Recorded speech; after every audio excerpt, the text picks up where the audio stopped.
गावांच्या नावाच्या इतिहासात आज पाहूया गडहिंग्लजच्या नावाचा इतिहास। सतीच्या शरीराचे अवयव ज्या ज्या ठिकाणी पडले त्या त्या ठिकाणी एक शक्तिपीठ निर्माण झालं हे आपण जाणतो। असं सतीचं शिर पाकिस्तानातल्या बलुचिस्तान मधल्या हिंगोळ नदीच्या काठावर पडलं आणि तिथे एक शक्तिपीठ निर्माण झालं, त्याचं नाव हिंगलाज माता मंदिर। असंच एक हिंगलाज मातेचं मंदिर कोल्हापूर जिल्ह्यातल्या दक्षिणेकडील एका टेकडीवर निर्माण झालं। इथं या देवीला गुड्डाई देवी अशा स्थानिक नावानं देखील हाक मारतात। हे मंदिर कोणी निर्माण केलं हे सांगता येत नाही, पण आखाती देशांशी व्यापार करणाऱ्या व्यापारी मंडळींपैकीच कुणीतरी या देवीची स्थापना इथं केली असेल। व्यापाऱ्यांच्या सहभागामुळे या टेकडीच्या आजूबाजूंनी एक पेठ निर्माण झाली।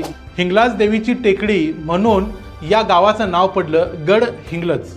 गुड्डाई आणि हिंगलाज या दोन देवीच्याच नावावरून देखील गड हिंगलज असं नाव निर्माण झालेलं असू शकतं। भारतात राजस्थानात, महाराष्ट्रात, कर्नाटकात अशा अनेक ठिकाणी हिंगलाज मातेची मंदिरं आहेत। त्या ठिकाणी